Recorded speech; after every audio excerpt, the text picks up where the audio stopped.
Om, Om,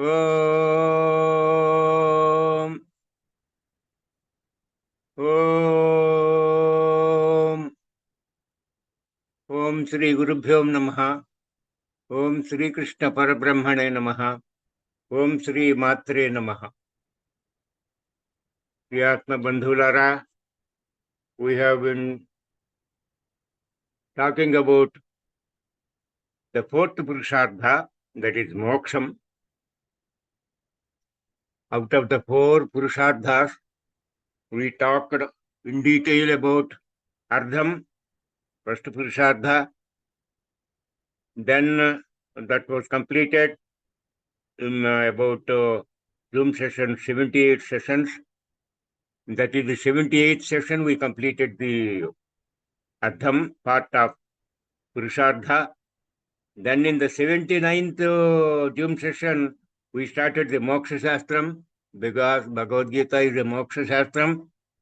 How to attain salvation or liberation or, immortality, Moksham, is the fourth Purushartham. We already covered one session. Now we will continue that. So today, somebody is asking a question, of course, related to this Moksham only. He is saying, are not slokas 7-17 and 9-29 of Bhagavad Gita are having self-contradictory meaning? This is the question posed by somebody. So now let us look at the two Bhagavad Gita slokas.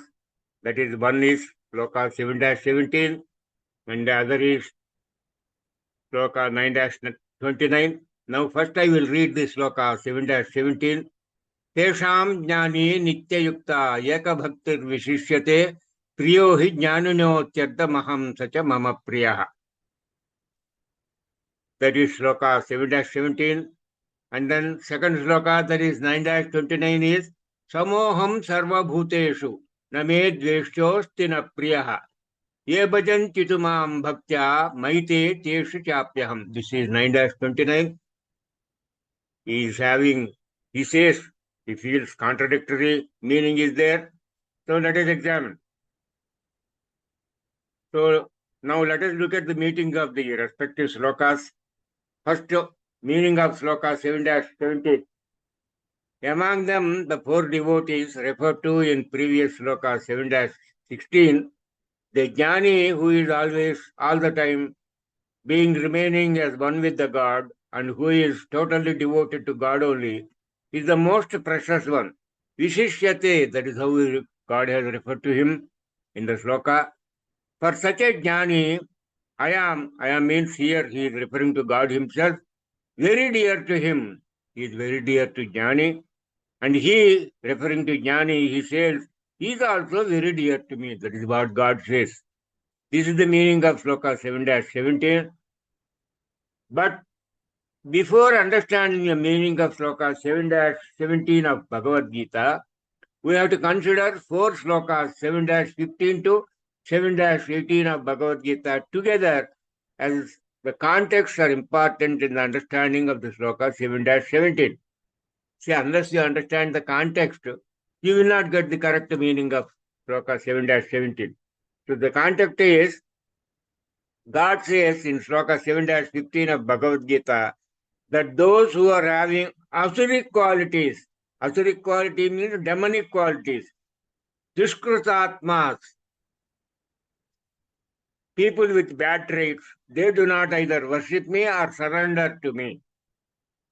In the next sloka, 7-16 of Bhagavad Gita, God says that four types of devotees worship me, that is God. He is describing about four. First one, the one who is in distress, that is Atto. Second one, the one who is inquisitive about God, that is Jijnasu. Third one, the one who is money-minded, Ardha-Ardhi. And the fourth one, the one who is desirous of knowledge, that is Jnani. Among these four categories of devotees, God considers all four of them as good-natured. That means Sukritatmas. They are all Sukritatmas. They are not Dushkritatmas. People with good traits. Thus, after reading the slokas 7-15 and 7-16 of Bhagavad Gita, we should read the sloka 7-17 to understand the context. By comparing among the four categories of devotees in sloka 7-16, God says he likes Jnani. Why God likes Jnani is given in sloka 7-18 of Bhagavad Gita. God says in sloka 7-18 of Bhagavad Gita that all the four categories of devotees mentioned in 7-16 are no doubt good, but Jnani among them is not only the most precious, but Jnani has actually attained me. That means God considers Jnani as almost equivalent to God himself. That is the reason God likes Jnani. Jnani tvatvaiva me matam, as given in 7-18 of the Bhagavad Gita. So, special note on Jnani. Why God loves and likes Jnani among all the four categories of devotees? It is because he, that is Jnani, would have passed all the stages of having gone through Karma Yoga, Bhakti Yoga, and then Jnana Yoga. Even then, when he or she, that is Jnani, matures in Jnanam, having all the Jnanam gone, then God confers the status of having attained Jnanam on devotee, and so God likes Jnani. So that is the explanation for the Shloka 7-17. The questioner has raised. Now I am going to address Shloka 9-29 of Bhagavad Gita. Now, if you take the meaning of Shloka 9-29 of Bhagavad Gita, its meaning is as follows. For me, that is God, all living beings are equal. I, that is God, don't have hatred or enmity for anyone. Whoever worships me,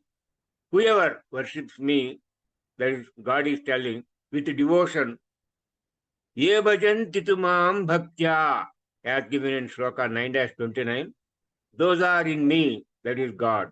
And I, that is God, am in them, that is in devotees. This is the meaning of Shloka 9-29. Now it may be seen that there is no contradiction in the meanings of both Shlokas 7-17 and 9-29 of Bhagavad Gita. Here important point to remember in the two phrases, Eka Bhaktir Vishishyati in 7-17 and Ye Bhajanti tu Mam Bhaktya in Shloka 9-29. In both the phrases, there is reference to worship and devotion. Thus, it may be very clearly seen that God loves his devotees. Once you become his devotee in any of the four categories as given in Shloka 7-16 of Bhagavad Gita, you enter the list of Sukritatmas. That means you become one among the Sukritas, good-natured people of good traits, as given in Shloka 7-16 of Bhagavad Gita. So the devotees must become good-natured ones to earn God's favors. So in the light of detailed explanations and commentary provided by me as above, both slokas 7-17 and 9-29 are 100% correct. Do not read the two slokas in isolation. Please understand the context of both slokas 7-17 and 9-29 to get your confusion clear. There is no contradiction in the meanings of 7-17 and 9-29 when you apply the context. I hope I have clarified your doubt. So next question. What are some important principles of life told in Bhagavad Gita? This is somebody is asking.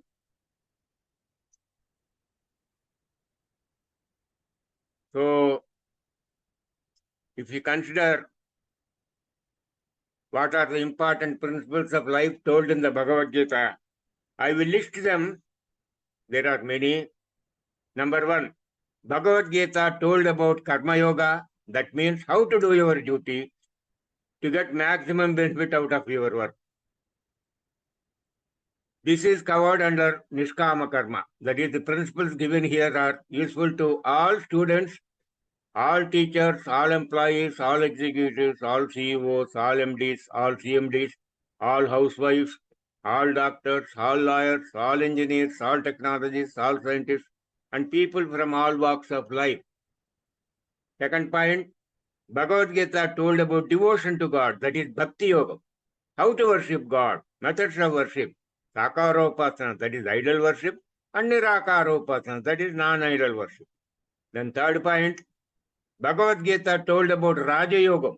Raja Yogam means there are 8 parts in Raja Yogam: Yamam, Niyamam, Asanam, Pranayamam, Pratyaharam, Dharana, Dhyanam, Samadhi. Then fourth point, Bhagavad Gita told about Jnana Yogam. That is about Jnana Tapas, Jnana Yajnam, Jnana Boat, Jnana Fire, and Jnana Sword. Then fifth point, Bhagavad Gita told about Jnana Yogam. That is meditation, methods and principles and practices, difficulties encountered during practice, and overcoming these difficulties. Sixth point, Bhagavad Gita told about Atma, properties of Atma, how to realize Atma, Atma Jnanam, and method of attaining Atma Jnanam, the characteristics of Atma Jnani, that is man of perfection, that is Stita Prajna. See, all these things are covered in chapter 2. So, seventh point is Bhagavad Gita told about origin of life, its sustenance and its destruction, constitution of the world and its components, how is God and where is God, and how to know Him. See, he has raised the question as to what are some important principles of life told in the Bhagavad Gita. He has told everything. I am narrating one by one. That's all. So, eighth point, Bhagavad Gita told about Maya illusion. What is Maya? How to know? How to overcome Maya? Who can and who can't overcome Maya? Where can you overcome Maya? How are people who are out of Maya? Ninth point, Bhagavad Gita told how to die. What one should do at the time of death. What is the importance of time of death? Types of death. Who will be reborn and who will not be reborn. So that is the next point. Then 10th point, Bhagavad Gita told about Raja Vidya and Raja Rahasyam, that is princely Vidya and princely secret. The oversimplified nature of Raja Vidya, which is both theoretical and practical. Despite this, why people don't practice Raja Vidya? How even the bad-natured peoples could convert to good-natured ones? This is discussed in Bhagavad Gita. Then next point, 11th point, Bhagavad Gita told about the most magnificent identities of God and all-pervadingness of God. Then 12th point, Bhagavad Gita told about the powerfulness of God and His soft, simple, as well as multifaceted, multidimensional, and multi-ambient form in all its glorified nature. And then 13th point, Bhagavad Gita told about the pure devotee and his or her characteristics of good nature. Which type of devotee is most loved and liked by God? That also he told. This he told in 12th chapter incidentally. Then 14th point, Bhagavad Gita told about the living bodies and non-living bodies, characteristics of Jnani and characteristics of God. Then 15th point, Bhagavad Gita told about the nature of 3 gunas, their characteristics, and the secrets of past, present, and future relations of people, and how they are formed. That means how the relations are formed. And then 16th point, Bhagavad Gita told about moksham, how it is, where it is, how to attain, who attains, and who can't. It describes the mechanism of crops, food digestion, and what goes with the dead ones. All these things are discussed in Bhagavad Gita. 17th point, Bhagavad Gita told the characteristics of divine and demonic types of people. What happens in the ultimate analysis to both groups? He told. Point number 18, Bhagavad Gita told about sincerity and insincerity. Outcomes of both groups. What to eat and what not to eat. How to do tapas, charity, and yajnam. Then 19th point, Bhagavad Gita told about rains and crops. How to get bountiful rains and crops. What to do, what not to do. What is sannyasam, what is caste system, secret of doing karma, and how to attain God. and his bliss. So the above are briefly the important. See, one must understand. Simply by reading the Bhagavad Gita, you will not know. You must analyze. He has covered all these things. So that is my answer to the question. What are the important principles of life told in the Bhagavad Gita? Asked by the questioner. Next question is, does Bhagavad Gita say there is a God? This is another question somebody is asking. So the questioner is asking whether God is there according to Bhagavad Gita or not. My answer is, dear friend, you don't need Bhagavad Gita to tell you whether God is there or not. Everything is God's grace. My answer to the question is, my dear friend, there are many things in this world. Has anybody, any human being, made any single item himself or herself? My point is, has anybody created anything in this world by himself or herself? This is the question. If you find answer to this, you will know about God. What all humans are enjoying on earth, that is food, vegetables, minerals, metals, petrol, diesel, new inventions, science, technology, etc., are all made available here only. Nobody brought anything from outer world. Nobody brought also anything while coming into this world. Nobody is able to take also anything from this world. Naked we came and naked we go. If everybody could take one morsel of mud while leaving his or her body, by now earth would have completely vanished. So proof of presence of God, I am now describing, that itself shows that we humans come and go, but some unseen and unknown force is working and acting to create, sustain, and to destroy this existence in this world, on this earth. We call that unseen, unknown force by a collective name as God. Different people may call by different names, but there is only one and only one God. There is only one sun all over the world. There are not different suns in different countries. Similarly, there is only one God for the whole world. People have different beliefs and faiths call him God by different names, like Ram, Rahim, Allah, Jesus, Buddha, etc. Assuming for a moment that there is no God, can we explain the following? Earth and its rotation. Earth is a huge sphere of radius 6,380 kilometers. It is rotating around itself in 24 hours. Its linear speed is 2 into 6,380 into 3.141. That is the total distance covered per revolution of Earth divided by 24. That is number of hours in a day. That gives you 1,680 kilometers per hour. That is the speed at which Earth is rotating. Airbus aircraft traveling at 840 kilometers per hour is only half of Earth's rotational speed. Who is rotating such a massive sphere like Earth at twice the speed of Airbus aircraft, day in and day out, except God? While a normal human being cannot lift even 100 kgs by himself. So, my dear friend, God is very much there and he is only running this universe. I hope I have explained the existence of God to my atheist friend. I make a request for atheist friends. You please don't take it as an offense to what questions I am posing. You are eating food every day. Please tell me who is digesting your food inside your stomach, no matter whether you are awake or asleep. Next question. During daytime, you know that you are making effort to inhale or exhale your breath. During nights when you are asleep, who is taking breath on your behalf? My third question. We all know that we can't make any liquids flow upwards. That means any liquid flows downwards only, not upwards. But your blood from your feet is flowing upwards even when you are standing. Who is doing this? My next question is, when you are sleeping, all your sense faculties are non-functional.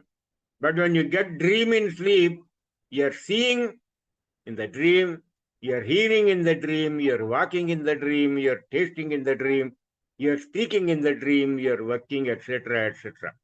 Who is doing all these things in your dream? My next point is when you take food, it is getting converted to blood, flesh, semen, brain, bone, bone marrow, stool, urine, sweat, etc. Who is doing all this? My next point is when the fetus is in the womb, who is giving food to the baby? My next point is when a child is born, it can't survive without breathing. But in the womb, how the baby is breathing? My next point is for a woman during normal time, there is no milk in the breast. But as soon as the baby is born, there is milk in breast. From where this milk is coming?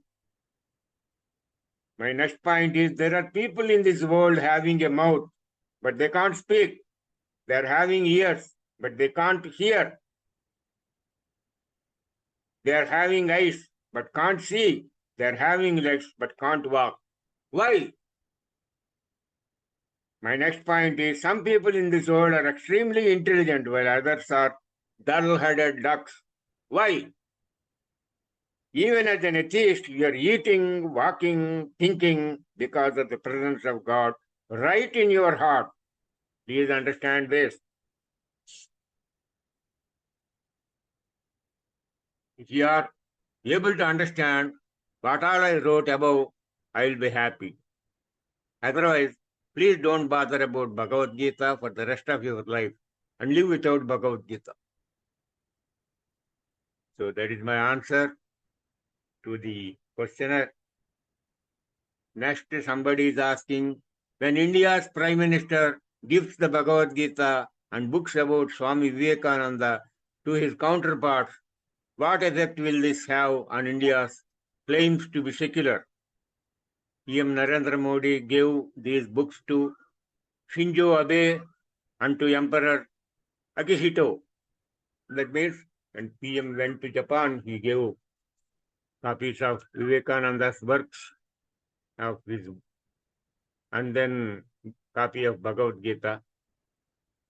So this man is questioning the secularity of PM Modi and India.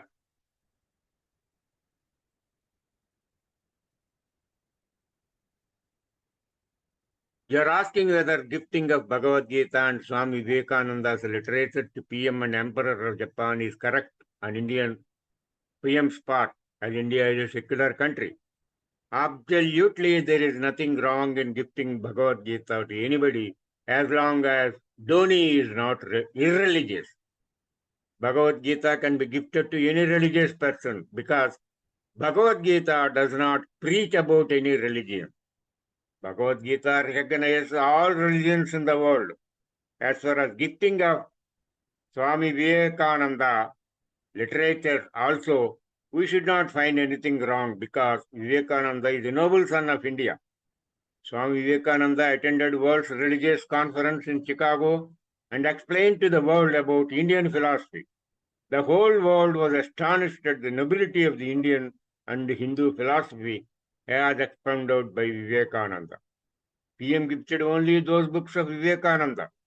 People think that Hinduism is a very small religion as it is being practiced only in the Indian subcontinent, and people also think that Hinduism's outlook also is rather narrow. But the fact is that Hinduism embraces all the religions of the world, and its scope is also much larger, much broader, and much wider than what many people think.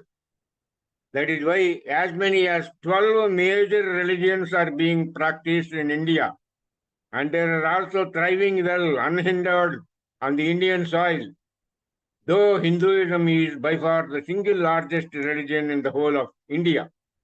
Further, nobody need have any apprehensions on the secular credentials of India, as India is governed by a constitution which guarantees religious freedom to all its citizens under Articles 15, Article 23, Article 24, Article 25, Article 26, Article 27, and Article 28 of Indian Constitution.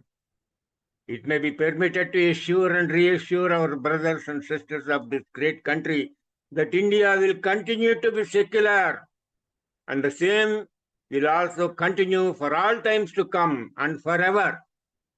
Hinduism is being practiced by majority of Indians. It is not a religion. It is only a way of living.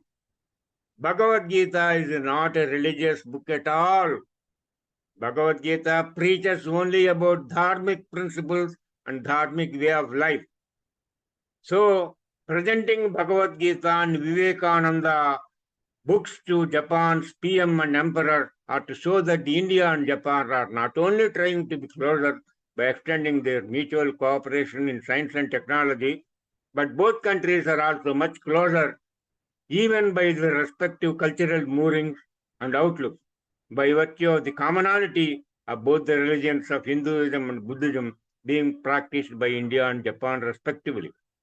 It may not be out of context if we recall that Buddhism being practiced in Japan now had initially been originated from India only. That is, Lord Buddha was born on the Indian soil in the state of Bihar, an Indian state.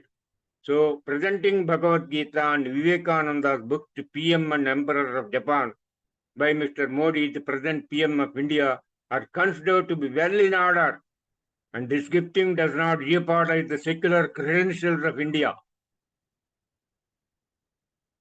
So next somebody is asking, what is the Vedanta according to Bhagavad Gita, verse 15-15? Does it mean for every deity? Because that is the conflict which arises when the Gita verses 9-23, 9-24, and 9-25 are compared. See, all these questions arise because of lack of understanding, lack of correct interpretation. Anyway, because he has raised this question, some more people will get clarified. So he is holding that doubt. So I feel that questioner appears to have been confused. The questioner doesn't appear to be even knowing how to ask the question on the Bhagavad Gita, except there is an intention to disgrace the Bhagavad Gita. I don't find any genuineness in the intentions of the questioner. This type of attitude is far from desirable. I would suggest to people who promote such questioners to employ an advisor to scrutinize questions being fielded and the Bhagavad Gita before they are allowed to be publicly fielded. Asking questions like the above would confuse the public, and instead of doing good to the understanding of the Bhagavad Gita, the questioner is doing injustice to the public at large in understanding of the Bhagavad Gita. If, however, the questioner realizes his mistakes and feels the same question with same slokas properly, I am prepared to answer. Otherwise, I don't want to answer this question as it will confuse the minds of the public. Now, let us analyze the question in the light of the slokas 15-15 and 9-23, 9-24 and 9-25 raised by the questioner. In the way I consider them as irrelevant and he is confused. I am giving. Now, if you consider the sloka 15-15, Sarvasya chaham hridi sannivishto mattas smriti jnanam apohanancha Vedaischa sarvairahame vavidyo Vedanta krudve davidevachaham. This is sloka 15-15. Meaning of the above sloka is, and I, God, am seated in the hearts of all. From me, that is God, are memory, knowledge, as well as their absence. I am verily that which has to be known by all the Vedas. I am indeed the author of the Vedanta and the knower of the Vedas I am. That is the meaning of the sloka 15-15. I am giving a small commentary on this. Here the God is very clearly saying that I as God, sitting in the hearts of all living beings, it is because of me only people are granted the faculties of memory, knowledge, and forgetfulness. I am really the sum and substance are the essence of what all is required to be known as Vedas, and further, I am the end of all the Vedas, that is Vedanta also. Or in other words, God has unequivocally asserted that He is the creator, sustainer, and destroyer of this world. He is sitting in the hearts of all beings. It is He who is responsible for the creation of the memory or its absence. Except for the God Almighty who is running this world and about whom you have to become knowledgeable, there is nothing else whatsoever to be known in this world, either as Vedas or as Vedanta. And God has so clearly told everything in such a crystal clear fashion, what is the questioner's doubt is beyond my comprehension. Now let us analyze the slokas from the 9th chapter of the Bhagavad Gita as raised by the questioner. But before going into 9-23 to 9-25 slokas of the Bhagavad Gita, it is advisable to have a look at the preceding sloka 9-22 of the Bhagavad Gita as well for contextual understanding. 9-29 of the Bhagavad Gita reads as under Ananya Chintayanto Mam Yejana Paryupasate Tesham Nitya Abhiyuktanam Yogakshemam Vahamyam. This is sloka 9-22. The meaning is, to those men who worship me, that is God alone, thinking of no other, of those ever united, I secure what is not already possessed and preserve what they already possess. That means, Yogakshemam Vahamyaham. So in fact, God is making a promise here. I will give to my devotees what they don't have. And I will protect for my devotees what they have. This is the promise. So if you comment on that, God is saying here that for the devotees who repose unflinching faith in Him directly, without any other evocations, He, that is God, would grant what is not possessed by the devotees and also preserve and protect what is already possessed by the devotees. So now let us see the slokas raised by the questioner. He raised about 3 slokas, 9-23, 9-24, and 9-25. Let us now dispassionately discuss about those questions. Now 9-23 reads as under Yetyapyanya devata bhakta yajante shraddhayanvita tepi mameva kaunteya yajante avidhipurvakam. That is 9-23. Even meaning is, even those devotees who endowed with faith worship other gods, worship me, that is God only, O Arjuna, but by the wrong method. That means they are worshipping me as God indirectly in the form of other God, instead of directly worshipping me as God. Then 9-24, Aham hi sarva yajnanam bhokta cha prabhureva cha natumam bhijanati tattenya tatyavante. That is 9-24. Meaning is, I alone am the enjoyer and also the Lord of all sacrifices, but they do not know me, that is God. In essence, that is in reality, and hence they fall, return to this mortal world. That means, because of the lack of knowledge or understanding of me as everything in this world, the devotees who are worshipping other gods do not attain me, that is, the devotees don't attain God, but again come back to this world by taking another birth. That means such devotees do not get liberated or attain moksham. In the next sloka, God is telling where the devotees go if they are not directly worshipping Him. So God is telling that in sloka 9-25, Yanti devavrata devan, pitrun yanti pitruvrata, bhutani yanti bhutejya, yanti majjajinopimam. That is, the worshippers of gods go to the gods. To the mains go to the ancestral worshippers. To the deities who preside over the elements go their worshippers. My devotees come to me. So when the matter is so clearly told, everything in such details, how the questioner is getting confused is beyond my comprehension. Anyway, see, all these things one must dispassionately. That is why I say, don't read Bhagavad Gita. You research. In every sloka, God has conveyed some meaning. It is a very deep meaning. And without a guru, you can't get. And in fact, I can give one lecture on each of these slokas to make you really understand. But in a discourse like this, I can't do that. So I have given you an outline of the meaning of these slokas. Anyway, next somebody is asking, which is your favorite verse from the Bhagavad Gita? Somebody is asking me this question. My answer is, my favorite shloka in Bhagavad Gita. Why is it my favorite and its meaning? And the reference also I am giving. My favorite shloka is 14-1, which is given below. Parambhuya pravakshyami jnanam jnanamuttamam yajnatva munaya sarve param siddhimito gata. In fact, this single shloka has driven me so deep in finding answers to my all problems.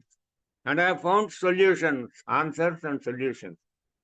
See here, if you understand what God is telling, O Partha, by knowing what all munis, meaning Vasishtha, Vamadeva, etc., of Saptarishis, that is Manaya survey, all rishis without exception, have earlier in the past been liberated from this samsara, bondage, and got the highest bliss of God, that is meaning moksham. That jnana, which is the best of all jnanas, is being told to you again. That means I have told you earlier about jnana number of times, but the jnana I am going to tell you now, which follows in the next shloka, is the best of all previous ones I told you earlier. Why I consider this shloka as the best of my favorites, I am giving the answer now.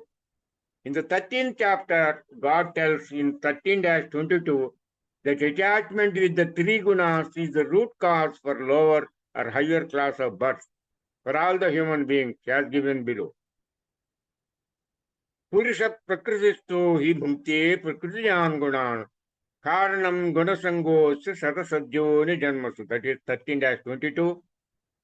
The meaning is the soul seated in nature experiences the qualities born of nature. Attachment to the qualities is the cause of his birth in good and evil wombs. Later in Sloka 13-24, God also tells in no uncertain terms that a person who discerns the essential difference between Atma and Anatma will automatically get liberated from Maya and attains moksham, and that he or she will not be reborn again. Yayevam vetti purusham prakriti cha gunaisaha sarvadha vartamanopi nasa bhujo bhijayite. That is Sloka 13-24. The meaning is, he who thus knows spirit and matter, together with the qualities, in whatever condition he may be, he is not reborn. In the light of this, God starts preaching the 14th chapter about Gunatraya Vibhaga Yoga. At the outset, before opening the 14th chapter, God embarks on preaching the importance of jnanam and the benefits of attaining that jnanam in Sloka 14-1. As my wife and myself took to practice of Bhagavad Gita with a view to get liberation, that is moksham, from the samsara bondage, this sloka looked very, very promising for what we are aspiring. And so this sloka 14-1 appealed to me and it became my favorite. So I hope I have given suitable reply as requested by you. For further details and the importance of the sloka 14-1, you have to read Bhagavad Gita. Next question. Srimad Bhagavad Gita in conclusion chapter 18, Sanjaya confirms saying that by mercy of Vedavyasa, he heard the conversation between Supreme and Arjuna. Can you elaborate on this? He is asking this question. So, My answer is the sloka 18-75 of Bhagavad Gita is read as follows. Vyasa prasada chritava netad gukshitamam param yogat yogeshwara Krishna sakshat kathayata swayam. That is sloka 18-75. The meaning of the above sloka as told by Sanjay is as follows. By the benign grace of sage Vyasa, I have directly heard the most secretive and most blissful yogic discourse on Bhagavad Gita by Lord Sri Krishna, who is Yogeshwara himself. That is the meaning of sloka 18-75. Here, we need to understand the context in which the Bhagavad Gita sloka 18-75 was spoken by Sanjaya. It is the king Dhritarashtra. After all negotiations to avert war had failed, Lord Sri Krishna proposed that if Kauravas were unwilling to give half kingdom to Pandavas, at least 5 villages to be given to them, to eke out a living for all the 5 brothers and avoid war. However, Duryodhana was unwilling to part with even an inch of land to Pandavas, leave alone 5 villages. War was thus thrust on Pandavas. War shadows were looming large on both sides. Battle lines were drawn. At this juncture, King Dhritarashtra was terribly upset and was sadder than the saddest of all. Sensing the mood of the king, sage Vyasa appeared before him and offered to provide sight to be able to see to the blind king so that he, Dhritarashtra, could see the war proceeding directly in situ, that is, yatha tatha scenes. But Dhritarashtra scorned Vyasa's proposal, saying he could not see ghastly war scenes, and so it would be enough if he could hear the war news from time to time. A.G. Vedavyasa then gifted to Sanjaya, the minister, to King Dhritarashtra, the powers to be able to see the war proceedings in situ, that is, hear and move in the war areas, witness the war proceedings directly, without himself being seen or injured in the war by any warrior or their weapons. So, with the grace of sage Vyasa, he, Sanjaya, could directly witness the whole war proceedings from beginning to end, and along with the entire war proceedings, Sanjaya also heard Bhagavad Gita completely when Lord Sri Krishna was preaching to Arjuna on the battlefield. More than witnessing the war proceedings, Sanjaya felt beholden to sage Vyasa for gifting him those powers to witness the war scenes, and also incidentally, along with the war scenes, Sanjaya had a fortune of listening to the holy text of Bhagavad Gita. Overwhelmed by hearing to the holy text and exhilarating dialogue of the Bhagavad Gita, Sanjaya made those remarks, that is in sloka 18-75, in that context, which are as under. Nityaham Vasudevasya Pardhasya cha Mahatmanaha Samvadamimam Adbhutam Roma Harshanam. That is 18-74. Sanjaya said, thus have I heard this wonderful dialogue between Lord Krishna and the high-souled Arjuna, which causes the hair to stand on end.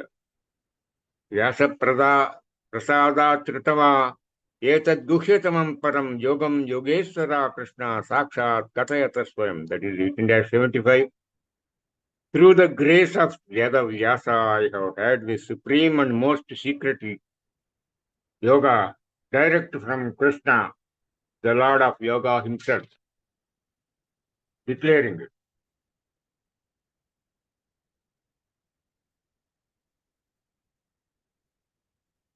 So I think I have clarified your doubt.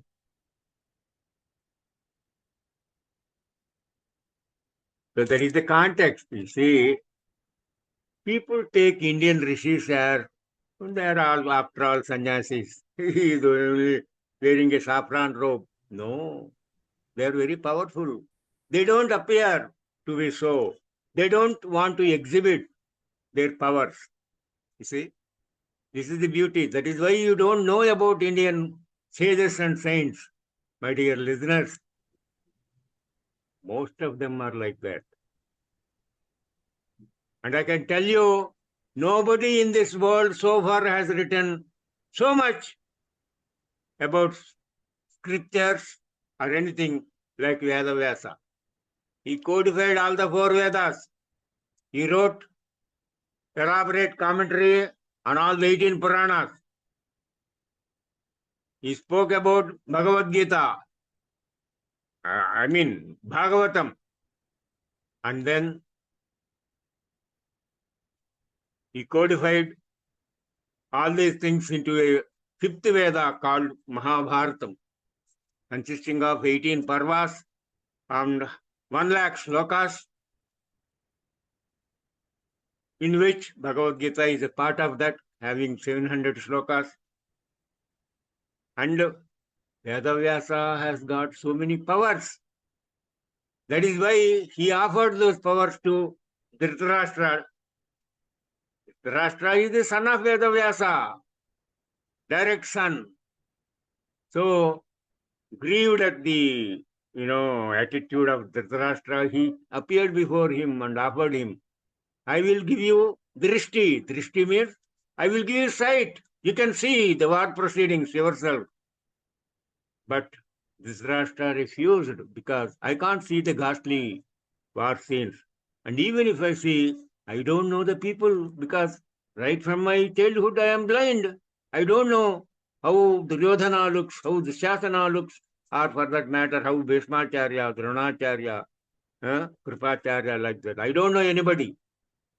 So it is enough for me if you, from time to time, if I am made to know the proceedings of the war, then Vedavyasa gifted to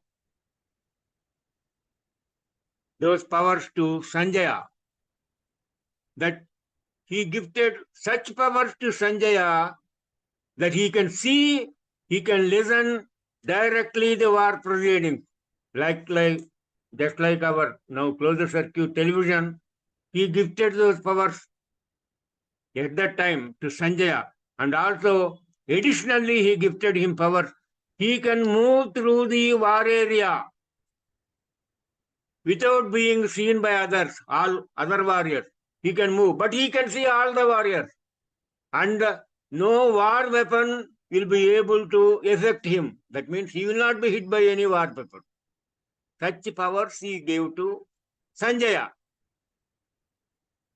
So Sanjaya, in fact, is the most fortunate person, because without participating in the war, he could hear the Bhagavad Gita, he could see the war proceedings, and he understood the entire Bhagavad Gita. That is why he was, overwhelmed. That is why he spoke these slokas. Because of the gift of Vedavyasa, I could directly hear the preachings of Yogeshwara, that is Lord Krishna himself, being told to Arjuna, I am fortunate, I am most gifted person, he told, because he understood everything. Anyway, so if you also understand, you will also be overwhelmed. I am telling you, because Bhagavad Gita contains everything. And Sanjaya, being a person who directly saw the war scenes, who directly heard the Bhagavad Gita, how much more he is privileged. That is what he expressed in those those 5 slokas in the Bhagavad Gita towards the end of the Bhagavad Gita. Anyway, I can give a full lecture, 1 hour lecture on those 5 slokas, but I don't want to do that. So next question is, can moksha, that is liberation, only be attained eventually by Jnana Yoga? Somebody is asking this question. So now my answer is,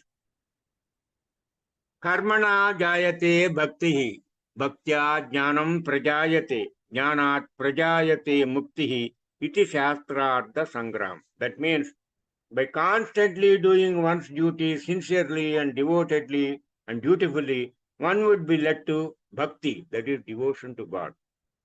From bhakti, which is done with devotion and dedication, one would be led to jnanam, that is wisdom or knowledge about God, and his immutable, ineffable forms. From jnanam, which is the essence of life, by knowing which nothing else needs to be known, one would attain mukti, that is moksham, liberation, salvation. So attaining mokshanam is the benefit of knowing all the shastras in the world, whether they are Puranas, Vedas, Shastras, etc. So karma leads to moksham. If you read Sloka 18-46 of Bhagavad Gita, it says, Yata pravrutti bhutanam yena sarvamidam tatam sakarmana tamabhyartya siddhim vindati manavaha. This is what Lord Krishna told in Sloka 18-46. Its meaning is, he from whom all the beings have evolved, and by whom all this is being pervaded, worshipping him with his own duty, man attains perfection and moksha. That means God is here in this world. It is because of him. He is pervading all over the world. It is because of him everything is happening. You see, yena tarvamidam tatam. Yatat pravrutti bhutanam yena sarvamidam tatam. Swakarmana tamabhyati. If he simply does his duty, swakarma means one's duty. If he does that, swakarma tamabhyarcha, he must, how he should do it? He should do it like archana, aradhana, devotion, dedication, as if it is prayer to God, worship to God. If he does that, siddhim vindati manavaha, I will give him moksham. And in fact, he gave that to Dharmayatha. Dharmayatha, we talked so many times. He is a butcher by birth, but he did his duty. So God is very much pleased. Anyway, so man attains perfection by worshipping the Lord through the performance of his own duty. That is, he becomes qualified for the dawn of self-knowledge and moksham.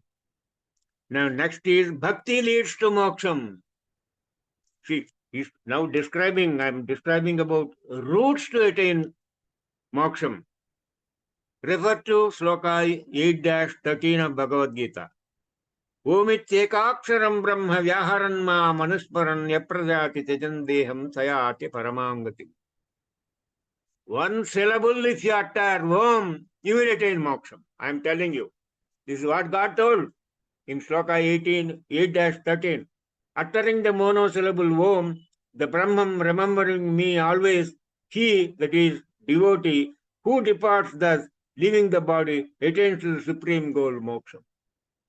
You don't need to worship him so much. One syllable, monosyllable is enough.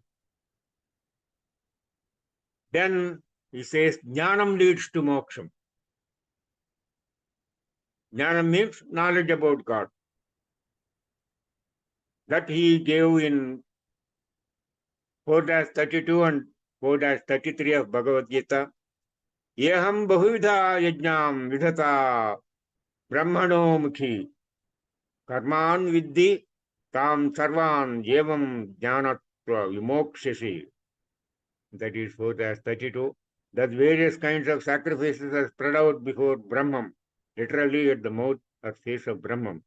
Know them all as born of action, and knowing that thou shalt be liberated. That means he will attain moksha.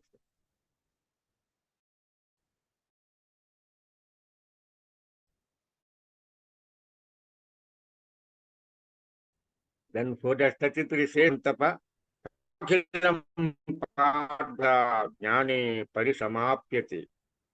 Superior is wisdom, sacrifice to sacrifice with objects. O Partha, Parantapa, all actions in their entirety, Arjuna, culminate in knowledge, that is Jnana. Next, he talks about crossing three gunas leads to moksham, that is Sloka 14-20 of Bhagavad Gita. Gunaneta nachitchatrin dehi deha samudbhavan.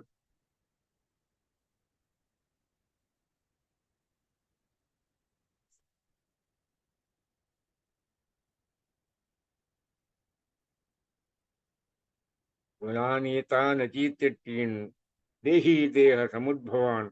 Janma mrityu jarad vimukto Mrutamaishnute. That is sloka 14-20. Yeah. The embodied one, having crossed beyond these three gunas, out of which the body is evolved, is freed from birth, death, decay, and pain, and attains to immortality. Then he is telling in sloka 15-5, who is eligible for moksham? So if you refer to sloka 15-5 of Bhagavad Gita, Nirmana moha jita sangha dosha adhyatma nitya vinuvritta kama dvandair mukta sukadukka sangai gatyancha mudha padam avyayam tat. That is sloka 15-5. Free from pride and delusion, victorious over the evil of attachment, dwelling constantly in the self, their desires having completely turned away, freed from the pairs of opposites known as pleasure and pain, the deluded reach the eternal goal, that is moksha. So there are various ways to attain moksham. If you have them, if you have the will, there is not one way, there are many ways to attain moksha. So I think we will stop it here for today.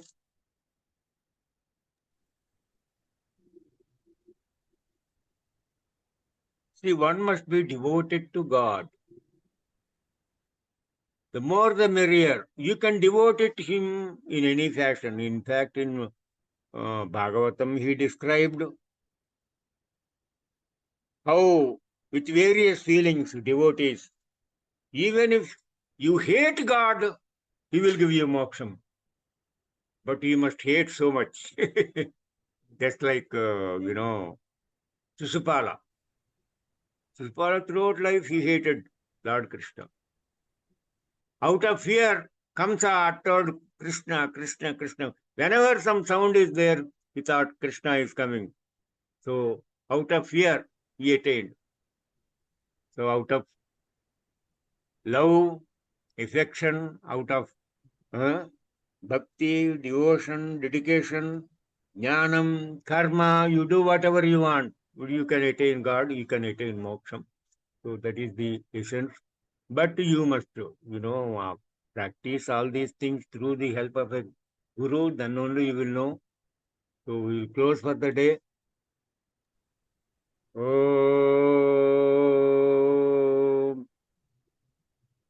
Yadaksharapadabhrishtam matra hinam ched bhavet tatsarvam khamyatam deva paramesha namostute harihi om tatsat. Hari Om, sir. Hari Om. Recording has come very fine, sir. Only there Very was good. I think there seemed to be some kind of connection issue for the initial part. Once we Ah. started re-recording, it came out very well. Anyway, I'm happy that you could overcome that problem. Yes, sir. Otherwise, again, we have to sit Yes, sir. for Even I another. was worried for the fact that if you realize that at a later point in time, all your effort will be wasted. So I was observing when to kind of convey to you saying that the recording is not going fine, but good that we took the decision and started. It come out very well, sir. Very good. Okay, Jayant. Hari, Hari, sir.